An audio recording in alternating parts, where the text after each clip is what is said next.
नमस्कार, आदाब, सत श्री अकाल। मैं हूं आपका दोस्त होस्ट एजुकेटर अविनाश सर। आज हम देखेंगे डेली करंट अफेयर्स। दिनांक है 22 अगस्त 2025 शुक्रवार। ठीक है, तो मेरे चैनल का नाम है आर्टिकल 21A। आर्टिकल 21A और इसे सब्सक्राइब करना है आपको। आपने इसे सब्सक्राइब करना है। चलिए, तो ठीक है, बात करते हैं आज के करंट अफेयर्स की। तो सबसे पहले प्रश्न पे चलेंगे। सबसे पहला प्रश्न है हमारा, हाल ही में ऑनलाइन गेमिंग संवर्धन एवं विनियमन विधेयक 2025 राष्ट्रपति के सिफारिश से सदन में पेश किया गया तथा लोकसभा में पारित हुआ, है ना। लोकसभा में पारित हुआ।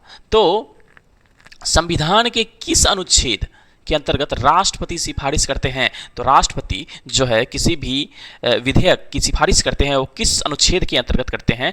तो अनुच्छेद इसका जवाब है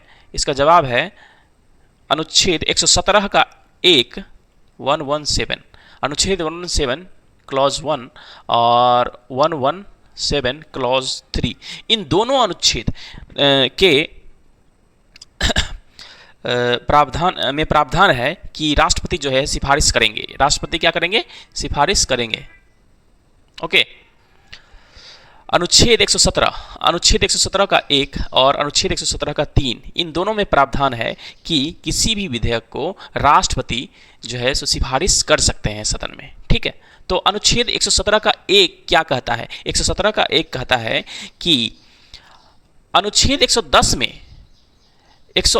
में जो विषय वर्णित है उन सब के लिए राष्ट्रपति जो है अपना सिफारिश दे सकता है। ठीक है, राष्ट्रपति अपना सिफारिश दे सकते हैं। ठीक है, चलिए, तो और कहाँ पे ये 110 इससे रिलेटेड, इसमें वर्णित जो भी प्रावधान है इसके लिए सिफारिशें जो है राष्ट्रपति सबसे पहले देंगे। और कहाँ पे सबसे पहले जाएगा ये बिल? सबसे पहले कहाँ जाएगा? तो लोकसभा में जाएगा, लोकसभा। ठीक है, अगला है 117 का 3। तो संचित निधि से संबंधित है। भारत की संचित निधि से होने वाले किसी भी व्यय से संबंधित विधेयक संसद के किसी भी सदन द्वारा तब तक पारित नहीं किया जाएगा जब तक राष्ट्रपति ने उस सदन से विधेयक पर विचार करने की सिफारिश नहीं की है। तो राष्ट्रपति का सिफारिश संचित निधि से संबंधित किसी भी विधेयक पर, संचित निधि से संबंधित किसी भी विधेयक को जो है सो राष्ट्रपति का अनुमोदन मिलना प्रायर रिकमेंडेशन जरूरी है। ठीक है, चलिए अगले प्रश्न पे चलते हैं। लेकिन इससे पहले कुछ हम जान लेते हैं ऑनलाइन गेमिंग संवर्धन एवं विनियमन विधेयक। ऑनलाइन गेमिंग संवर्धन एवं विनियमन विधेयक 2025 ये क्या है? तो इसका उद्देश्य है कि ऑनलाइन गेमिंग क्षेत्र के लिए मजबूत कानूनी फ्रेमवर्क तैयार करना। कोई फ्रेमवर्क अभी ऑनलाइन गेमिंग के लिए नहीं था, तो ऑनलाइन गेमिंग के लिए नए फ्रेमवर्क तैयार करना इसका उद्देश्य है। तो इसकी श्रेणियां कितनी है? ऑनलाइन गेम्स की श्रेणियां कितनी है आपको पता होगा। ई स्पोर्ट्स होता है, ई स्पोर्ट्स, है ना। इसमें कुछ शारीरिक निपुणता या मानसिक एबिलिटी, है ना, चपलता की ज़रूरत होती है। तो नेक्स्ट है ऑनलाइन सोशल गेम एक होता है। सोशल गेम में क्या होता है कि कौशल दिखाया जाता है। ये खेल केवल मनोरंजन, समय बिताने या कौशल को विकसित करने के लिए खेला जाता है। ऑनलाइन सोशल गेम दूसरा टाइप है, ऑनलाइन सोशल गेम। और तीसरा online money game, online money game. तो ये 2-3 तरह का जो है ऑनलाइन गेम्स की श्रेणियां हैं। E sports, online social games और ऑनलाइन मनी गेम्स। ठीक है, तो ऑनलाइन मनी गेम जो है वो लगभग बैन है ना। ऑनलाइन मनी गेम जो है बैन है।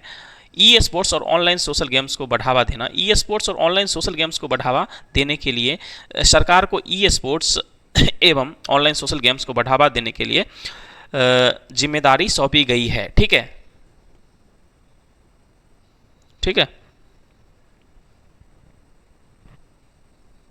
चलिए, तो अगले प्रश्न पे चलेंगे। अगला प्रश्न है हमारा, भारत और यूरेशियन इकोनॉमिक यूनियन, भारत और यूरेशियन इकोनॉमिक यूनियन ने व्यापार समझौते के लिए विचारार्थ विषयों टर्म्स ऑफ रेफरेंस पर हस्ताक्षर किए। विचारार्थ विषयों पर हस्ताक्षर होने का अर्थ क्या है? विचारार्थ विषयों पे हस्ताक्षर करने का अर्थ क्या है या होने का अर्थ क्या है कि मुक्त व्यापार समझौते FTA पर औपचारिक वार्ता शुरू हो गई है। इसका क्या अर्थ है कि मुक्त व्यापार समझौते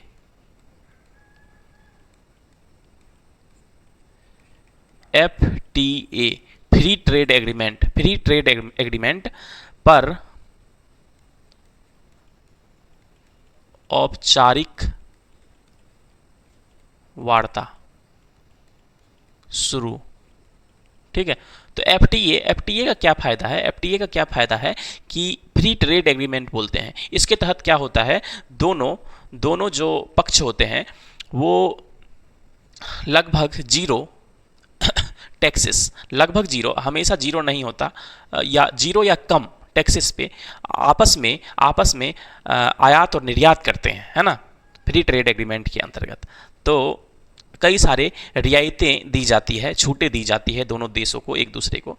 ठीक है, तो ये EU मतलब यूरेशियन इकोनॉमिक यूनियन जो है उसने और भारत ने एक विचारार्थ विषय पे हस्ताक्षर किया है। ठीक है, और व्यापारिक सहयोग के लिए एक दीर्घकालिक रूपरेखा तैयार की है। ठीक है, अगले प्रश्न पे चलते हैं। अगला प्रश्न है हमारा, हाल ही में भारत ने अग्नि 5 इंटरमीडिएट रेंज बैलिस्टिक मिसाइल का सफलतापूर्वक परीक्षण किया है। इसका रेंज कितना है? इसका रेंज लगभग 5000 किलोमीटर है, 5000 किलोमीटर से अधिक है ना। तो भारत ने अग्नि 5 इंटरमीडिएट रेंज बैलिस्टिक मिसाइल का सफलतापूर्वक परीक्षण किया है। इसका रेंज कितना है? 5000 किलोमीटर से अधिक है इसका रेंज। तो रेंज का वर्गीकरण देखना जरूरी है। मिसाइल रेंज वर्गीकरण,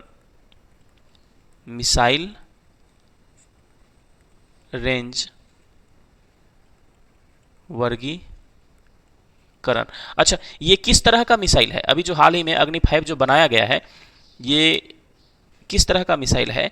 तो ये सामरिक बल कमान के अधीन डेवलप किया गया है, और सामरिक बल कमान के अधीन SFC भारत के परमाणु कमान प्राधिकरण का हिस्सा है। सामरिक बल कमान जो है परमाणु कमान प्राधिकरण का हिस्सा है। यह एक सतह से सतह, अग्नि 5 जो है ये एक सतह से सतह पर मार करने वाली बैलिस्टिक मिसाइल है। यह 3 ठोस इंजन से चलती है। तो ये मिसाइल है, देखो किस तरह से काम करती है, मैं एक बार बता देता हूँ। मान लो ये मिसाइल है ना, ठीक है, लॉन्च पैड ये है, यहाँ से आपको लॉन्च कर दिया गया तो क्या होता है, ये इस तरह पैराबोलिक पाथ में जाता है, यहाँ से जाके फिर ये क्या करता है, इस तरह से आता है। ठीक है, अपने पेलोड यहाँ पे होता है इसका, ठीक है, ऊपर के पार्ट में पेलोड, इसको लेकर के यहाँ पे जाके गिरा देता है जहाँ पे हमको मारना होता है। ठीक है, तो इसका रेंज 5000 किलोमीटर का है, इससे ज़्यादा का है इंटरमीडिएट रेंज बैलिस्टिक मिसाइल का। तो क्रूज मिसाइल कैसे काम करता है मालूम है? क्रूज मिसाइल जो है अगर यहाँ से चला तो ये कुछ इस तरह से जाता है, जैसा डायरेक्शन हम उसमें फिक्स करेंगे उसी के हिसाब से जाएगा। तो ये जो है ये इसी तरह से जाएगा, आपका पैराबोलिक ही जाएगा। ठीक है, ऊपर जा करके फिर ऊपर से नीचे गिरता है। हाँ, और ये वाला क्या है, जिगजैग मोशन में, जैसे हम भेजेंगे, जैसे डायरेक्शंस देंगे उसके हिसाब से ये मिसाइल जाता है। कौन सा मिसाइल? Cruise missile. ठीक है, तो इसमें जो है 3 इंजन है नीचे में। ठीक है, तीन इंजन है। ओके, चलिए, 3 चरणीय ठोस ईंधन से चलने वाली अग्नि 5 जो है सतह से सतह पर मार करने वाली बैलिस्टिक मिसाइल है। ठीक है, इसका विकास करता कौन है? तो DRDO और IGM-DP के तहत जो है 5 मिसाइल बनाने थे, पृथ्वी, त्रिशूल, नाग और आकाश, ये सब है ना। तो उसी में ये पृथ्वी अग्नि 5 भी है, ठीक है, अग्नि 5 भी है। तो हम देख रहे थे मिसाइल रेंज वर्गीकरण। मिसाइल रेंज वर्गीकरण जो है आपका शॉर्ट रेंज मिसाइल होता है, 1000 किलोमीटर से कम वाला जो है, लेस देन 1000 किलोमीटर, तो बोलते हैं short range missile, short range missile बोल देते हैं। उसके बाद 1000 से 3000 किलोमीटर का रेंज होता है, तो बोल देते हैं मीडियम रेंज, और 3000 से 5000 किलोमीटर का होता है, तो 3000 से 5 के, तो इसको क्या बोल देते हैं हम, इंटरमीडिएट रेंज, इंटरमीडिएट।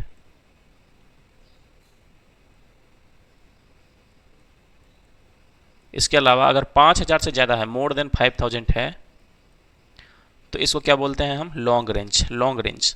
या इसको हम इंटरकॉन्टिनेंटल बैलिस्टिक मिसाइल भी बोल देते हैं, इंटरकॉन्टिनेंटल बैलिस्टिक मिसाइल भी बोल देते हैं, लॉन्ग रेंज, ठीक है, लॉन्ग रेंज। और ये जो आपका शॉर्ट रेंज है, इसको हम सामरिक बैलिस्टिक मिसाइल भी बोल देते हैं, ठीक है, सामरिक बैलिस्टिक मिसाइल भी बोल देते हैं। ओके, ठीक है। तो अगले प्रश्न पे चलेंगे। आप लोगों को कमेंट करना है, कमेंट क्या करना है कि आपको ये वीडियोस कैसे लगते हैं, है ना, करंट अफेयर का ये वीडियो आपको कैसा लगा ये कमेंट, क्योंकि मैं यूट्यूब पे नया हूँ, तो आपको मुझे थोड़ा सुझाव देना है, ओके, सुझाव देना है, ठीक है। चलो अगले प्रश्न पे चलते हैं। अगला प्रश्न है हमारा, हाल ही में अंतर्राष्ट्रीय आतंकवाद पीड़ित दिवस कब मनाया गया है? तो 21 अगस्त को मनाया गया है। हाल ही में अंतर्राष्ट्रीय आतंकवाद पीड़ित दिवस कब मनाया गया है? तो ये 21 अगस्त को मनाया गया है। अगला प्रश्न है advertising agencies association of India, advertising agencies association of India के नए अध्यक्ष कौन चुने गए हैं? तो नए अध्यक्ष जो चुने गए हैं वो हैं श्रीनिवासन के स्वामी जो है, श्रीनिवासन के स्वामी जो है, advertising agencies association of India के नए अध्यक्ष चुने गए हैं। अगला प्रश्न है हाल ही में किसने चीन के जीनिंग में 18वीं होगा यहाँ पे 18वीं अंतर्राष्ट्रीय पृथ्वी विज्ञान ओलंपियाड में 2 पदक, एक स्वर्ण और एक रजत जीते हैं? तो इनका नाम है रेयांश गुप्ता ने हाल ही में चीन के जीनिंग में 18वीं अंतर्राष्ट्रीय पृथ्वी विज्ञान ओलंपियाड में 2 पदक जीता है, एक स्वर्ण पदक और एक रजत पदक, ठीक है। चलिए अगले प्रश्न पे चलते हैं। अगला प्रश्न है हमारा, एक संसदीय अस्थायी समिति ने नगर विमानन क्षेत्र में सुरक्षा की समीक्षा पर रिपोर्ट जारी की है, ठीक है, और डीजीसीए को पूर्ण प्रशासनिक और वित्तीय सहायता देने के लिए समयबद्ध योजना बनाने की सलाह दी है, ठीक है। तो डीजीसीए को क्या बनाना है? पूर्ण प्रशासनिक और वित्तीय सहायता देना है डीजीसीए को, ठीक है। और उसका जो अपॉइंटमेंट वगैरह जो है यूपीएससी के माध्यम से होता है। एक नया डिपार्टमेंट स्टार्ट करना चाहिए इसके लिए, एग्जामिनेशन के लिए डीजीसीए में कर्मचारियों, क्योंकि 50% सीट वहाँ पे खाली है, 50% सीट खाली है, तो वहाँ पे क्या करना है डीजीसीए। तो डीजीसीए का फुल फॉर्म क्या है? प्रश्न है डीजीसीए का फुल फॉर्म क्या है? डीजीसीए, तो डीजीसीए का फुल फॉर्म है director general of civil aviation, director general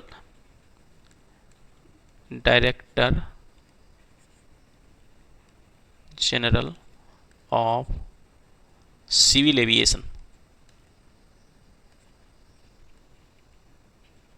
ठीक है। चलिए अगले प्रश्न पे चलेंगे। अगला प्रश्न है हमारा, हाल ही में संसदीय समिति ने निजी शिक्षण संस्थानों में आरक्षण का समर्थन किया है। शिक्षण संस्थानों में आरक्षण के लिए संवैधानिक प्रावधान किस अनुच्छेद में वर्णित है? तो शिक्षण संस्थानों में जो है सो आरक्षण के लिए संवैधानिक प्रावधान जो है 15 क्लॉज 5 में वर्णित है। 15 क्लॉज आर्टिकल 15 क्लॉज 5, इसमें क्या कहा गया है कि निजी के साथ साथ अन्य शैक्षणिक संस्थानों, अल्पसंख्यक शिक्षण संस्थानों को छोड़कर में SC STs और सामाजिक एवं शैक्षिक रूप से पिछड़े वर्गों के प्रवेश के लिए विशेष प्रावधान करने का अधिकार है। तो सरकार और निजी जो क्षेत्र हैं वहाँ पे क्या हो सकता है कि पिछड़े वर्गों के लिए और SC STs के लिए, SC STs और ये सोशियो इकोनॉमिक बैकवर्ड क्लासेस के लिए जो है प्रवेश के लिए विशेष प्रावधान जो है सरकार कर सकती है। ठीक है, राज्य में भी और निजी क्षेत्र में भी। ये आर्टिकल 15 क्लॉज 5 का है।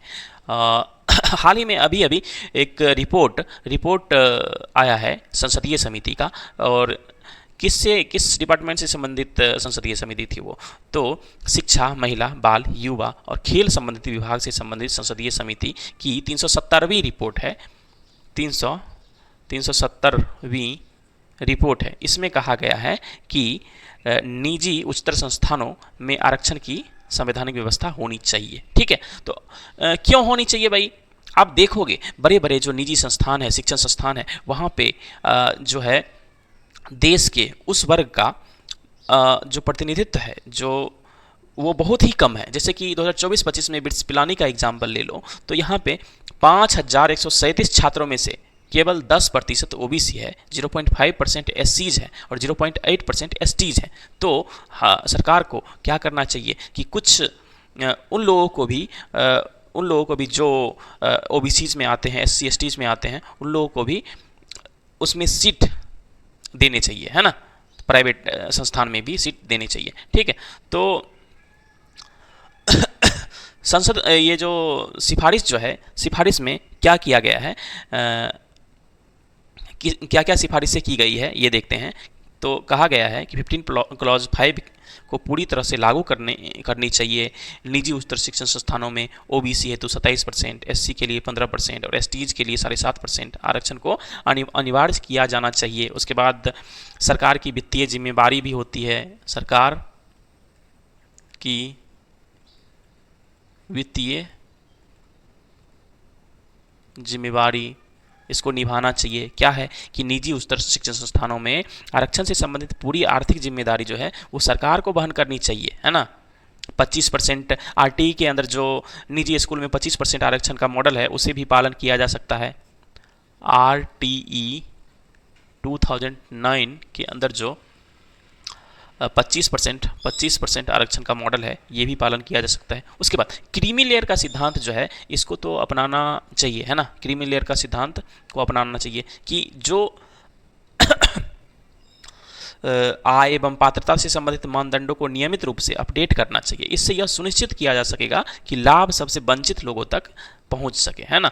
ऐसा है कि OBC में बहुत लोग ऐसे हैं जो काफ़ी ज़्यादा इनकम कर रहे हैं, तो ऐसे लोगों के लिए होना चाहिए ये चीज़ कि जिन्हें मिलना चाहिए, है ना, जिन्हें मिलना ज़रूरी है। जागरूकता और आउटरीच अभियान वगैरह चलाया जा सकता है इसके लिए। ठीक है, चलिए अगले प्रश्न पे चलते हैं। हाल ही में केंद्र सरकार ने गंभीर आपराधिक आरोपों का सामना कर रहे निर्वाचित प्रतिनिधियों के कार्यकाल के संबंध में मौजूदा कानूनी ढांचे में मौजूद खामियों को दूर करने के लिए 3 विधेयक पेश किए हैं। यह विधेयक कौन कौन सा है? तो पहला विधेयक है संविधान संशोधन विधेयक, संविधान संशोधन विधेयक 2025, और ये कौन सा? 130वां। ठीक है, दूसरा है केंद्र शासित प्रदेश सरकार विधेयक, केंद्र शासित प्रदेश सरकार संशोधन विधेयक 2025। तीसरा है जम्मू और कश्मीर पुनर्गठन संशोधन विधेयक, J&K पुनर्गठन संशोधन विधेयक 2025। ये 3 विधेयक जो है लाया गया है पार्लियामेंट में। ठीक है, इन विधेयकों में मुख्य बिंदु क्या है, इसका उद्देश्य क्या है, ये विधेयक जो लाए गए हैं इसका उद्देश्य क्या है। केंद्र सरकार ने गंभीर आपराधिक, क्वेश्चन था कि केंद्र सरकार ने गंभीर आपराधिक आरोपों का सामना कर रहे निर्वाचित प्रतिनिधियों के कार्यकाल के संबंध में मौजूदा कानूनी ढांचे में मौजूद खामियों को दूर करने के लिए 3 विधेयक पेश किए हैं। यह विधेयक कौन कौन से हैं, तो संविधान संशोधन विधेयक हो गया आपका, उसके बाद केंद्र शासित प्रदेश सरकार संशोधन विधेयक हो गया आपका उसके बाद J&K पुनर्गठन संशोधन विधेयक 2025 हो गया। तो उद्देश्य क्या है, इसका उद्देश्य है मंत्रियों को हटाने के लिए कानूनी प्रावधान तैयार करना, ताकि संवैधानिक नैतिकता, सुशासन के सिद्धांत और जनता के संवैधानिक भरोसे की रक्षा की जा सके। तो उद्देश्य है इसमें जो 130वां संशोधन विधेयक है, इसमें संविधान के अनुच्छेद 75 केंद्रीय मंत्रिपरिषद से संबंधित प्रावधान, अनुच्छेद 164 राज्य मंत्रिपरिषद से संबंधित प्रावधान और अनुच्छेद 239 का ए दिल्ली राष्ट्रीय राजधानी क्षेत्र के लिए विशेष प्रावधान में संशोधन करने की बात की गई है। और यहाँ पे मंत्रियों को क्यों हटाया जाएगा, है ना, उसका आधार क्या होगा। यदि किसी मंत्री को किसी कानून के तहत, कोई मंत्री है उसको किसी कानून के तहत अपराध के आरोप में गिरफ्तार कर लिया गया है और 30 दिनों तक हिरासत में रखा गया है, 30 दिनों तक हिरासत में रखा गया है, और वह जो अपराध किया है वो 5 वर्ष या उससे अधिक सजा योग्य होनी चाहिए, है ना। जो अपराध किया है जिसके लिए 30 दिन के लिए हिरासत में रखा गया, वो अपराध 5 साल का होना चाहिए, 5 साल से अधिक की सजा योग्य होनी चाहिए, तभी हटाने की प्रक्रिया जो है शुरू की जाएगी। समय सीमा क्या है, 31वें दिन से शुरू हो जाएगी। मंत्री को हटाने या इस्तीफा देने की प्रक्रिया जो है हिरासत में माना कि आज लिया गया, तो इससे 31वां दिन, 30 दिन तो रहा जेल में, उसके बाद 31वां दिन ये शुरू किया जाएगा। हाँ, ये अच्छा कानून है, लेकिन इसकी मिसयूज भी हो सकते हैं, ये इंपॉर्टेंट है ना। मिसयूज अगर ना हो तो ठीक है। चलिए अगले प्रश्न पे चलेंगे। अगला प्रश्न है हमारा, उत्तराखंड राज्य विधानसभा ने उत्तराखंड अल्पसंख्यक शिक्षा विधेयक 2025 पारित किया है। उत्तराखंड राज्य सरकार ने उत्तराखंड अल्पसंख्यक शिक्षा विधेयक 2025 पारित किया है। इसका उद्देश्य क्या है, इसका उद्देश्य है कि मदरसा बोर्ड को समाप्त कर, मदरसा बोर्ड को समाप्त कर उत्तराखंड अल्पसंख्यक शिक्षा प्राधिकरण स्थापित करना। ठीक है, उत्तराखंड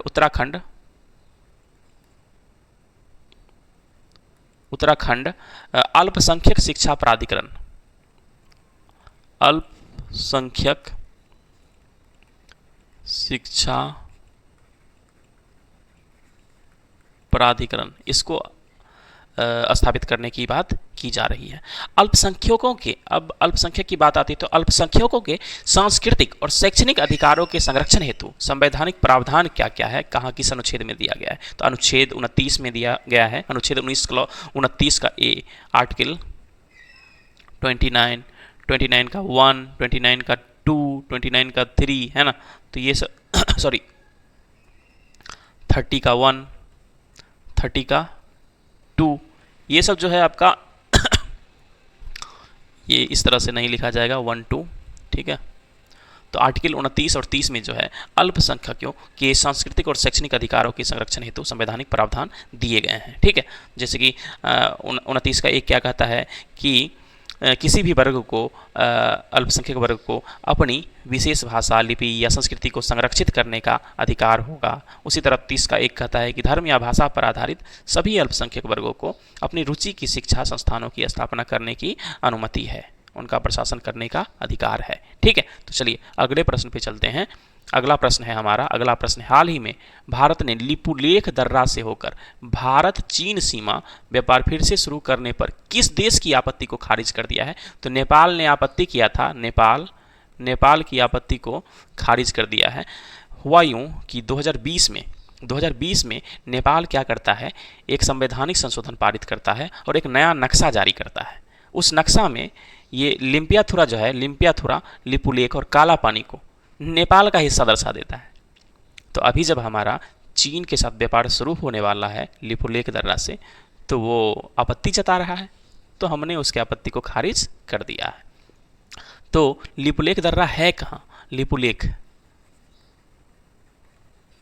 ये उत्तराखंड में है। कहाँ पे है, उत्तराखंड में है। हिमालयी क्षेत्र में, उत्तराखंड के हिमालयी क्षेत्र में स्थित दर्रा है। इसका महत्व क्या है? महत्व है भारत और तिब्बत का व्यापार इस पे डिपेंड करता है ना। भारत और इंडिया चाइना ट्रेड। और एक और इम्पोर्टेंट चीज़ यहाँ पे क्या है कि तीर्थ यात्रा स्थल जो हमारा कैलाश मानसरोवर जो लोग जाते हैं इसी रास्ते से जाते हैं। और यह हमारा भारत रणभूमि दर्शन, कैलाश दर्शन के लिए जाते हैं। उसके बाद भारत रणभूमि दर्शन का एक हिस्सा है, हमारा एक प्रोजेक्ट है एक पहल है क्या, भारत रणभूमि दर्शन, ये उसका एक हिस्सा है। चलिए अगले प्रश्न पे चलते हैं। अगला प्रश्न है हमारा, हाल ही में UIDAI भारतीय विशिष्ट पहचान प्राधिकरण ने किस कंपनी को आधार प्रमाणीकरण का उपयोग कर ग्राहक सत्यापन की अनुमति दी है? तो स्टारलिंक को KYC या ग्राहक सत्यापन करने के लिए आधार प्रमाणीकरण का उपयोग करने का जो है सो अनुमति दी गई है भारतीय विशिष्ट पहचान प्राधिकरण के द्वारा।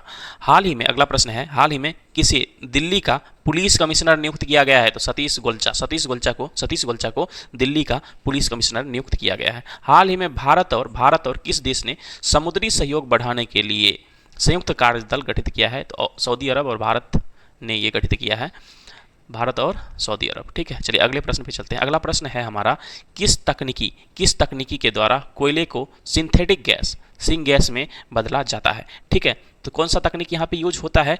तो इस तकनीक का नाम है कोयला गैसिफिकेशन टेक्नोलॉजी। कोयला गैसिफिकेशन।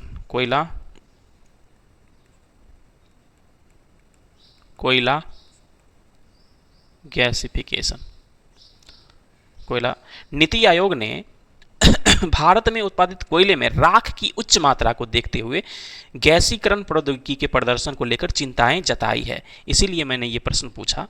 और भारतीय कोयले में राख की मात्रा लगभग 30 से 35% होती है, जो बहुत अधिक है। ठीक है, इसमें एल्यूमिना सिलिका का उच्च अनुपात भी होता है। इसके चलते कोयला गैसीकरण की कई वैश्विक प्रौद्योगिकियां जो है अनुपयुक्त हो जाती है, उसका यूज नहीं कर पाते हैं। और 30 से 45% राख की मात्रा है, मतलब पॉल्यूशंस और GHG ग्रीन हाउस गैसेस, तो इसका भी प्रभाव रहेगा इसमें बहुत ज़्यादा, है ना। तो कोयला गैसीकरण जो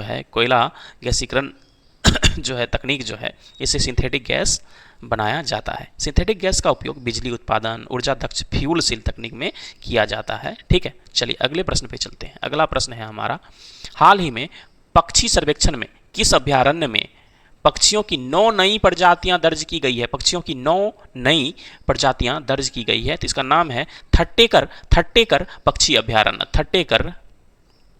थट्टेकर पक्षी अभ्यारण्य। इसे हम सलीम अली पक्षी अभ्यारण्य के नाम से भी जानते हैं, सलीम अली। और ये कहाँ है सलीम अली पक्षी अभ्यारण्य? एर्नाकुलम जिला, केरल में है। एर्नाकुलम,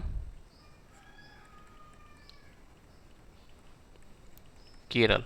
ठीक है, यह केरल का पहला पक्षी अभ्यारण्य है, सलीम अली या फिर थट्टेकर जो पक्षी अभ्यारण्य है, ये केरल का पहला पक्षी अभ्यारण्य है। ठीक है, चलिए अगले प्रश्न पे चलते हैं। अगला प्रश्न है हमारा, अगला प्रश्न है, अंतर्राष्ट्रीय सौर गठबंधन भारत में वैश्विक क्षमता केंद्र स्थापित करने की योजना बना रहा है। यह सौर ऊर्जा की सिलिकॉन वैली होगी, है ना। जब ये वैश्विक क्षमता केंद्र बन जाएगी तो ये सौर ऊर्जा की सिलिकॉन वैली कही जाएगी। वैश्विक क्षमता केंद्र का उद्देश्य क्या है? तो वैश्विक क्षमता केंद्र के बारे में हमसे पूछ रहा है कि वैश्विक क्षमता केंद्र का उद्देश्य क्या है? तो वैश्विक प्रतिभा, संसाधनों और तकनीकी प्रगति का लाभ उठाकर संगठन की क्षमताओं को मजबूत करना और व्यवसाय के रूपांतरण को गति देना। व्यवसाय के रूपांतरण को तकनीक का यूज करना है। ठीक है, तकनीक का यूज करके संगठन की क्षमताओं को मजबूत करना, संगठन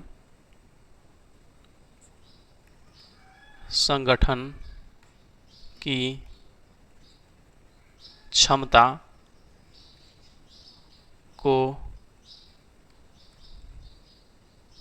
की मजबूतीकरण।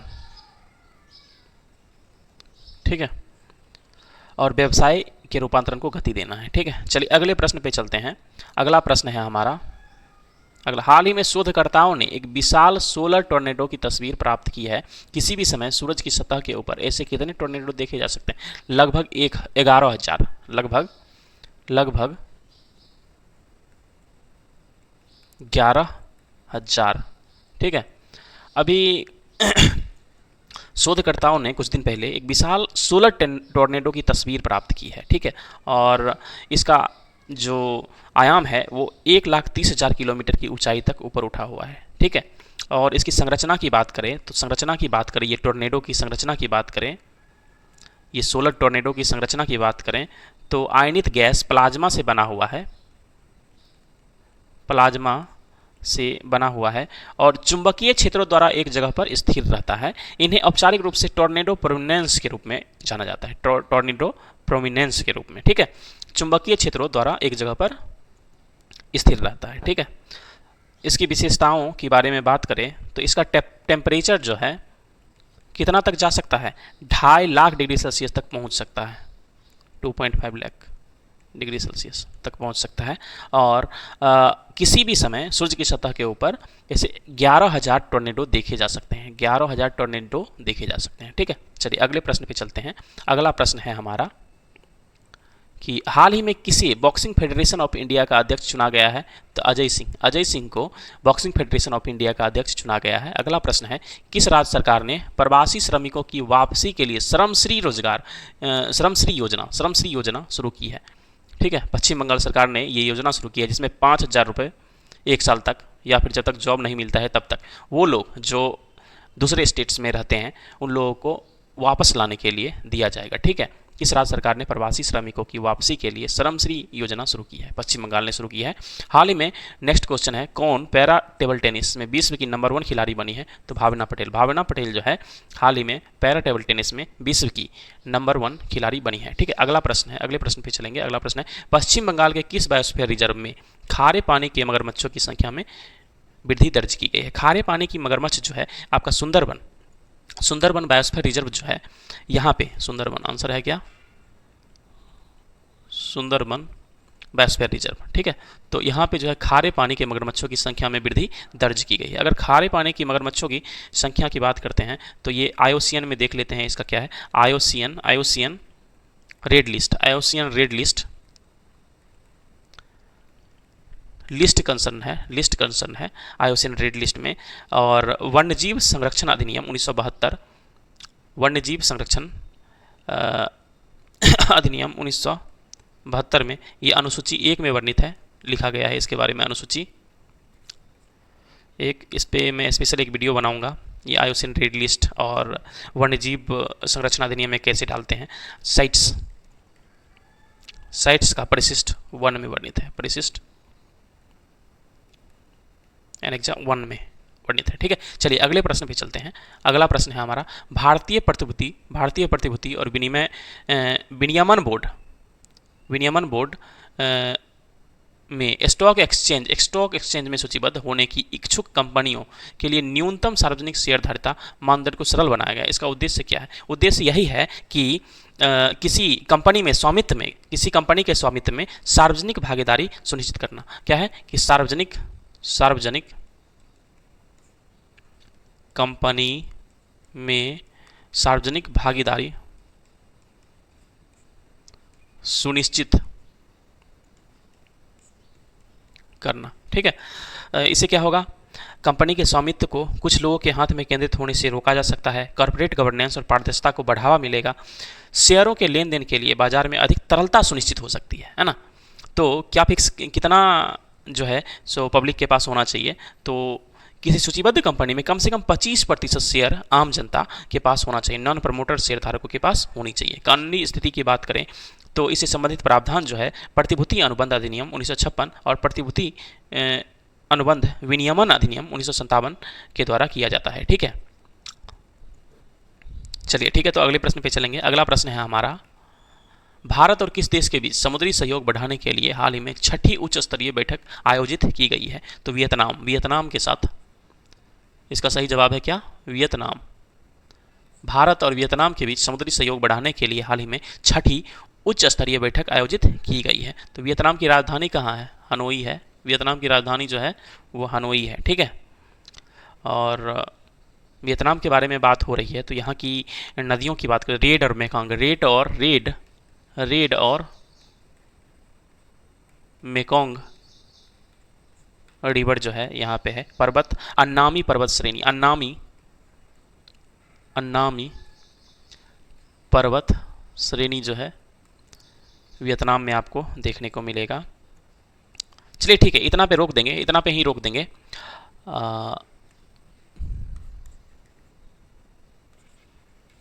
चलिए, धन्यवाद आप सभी को हमारा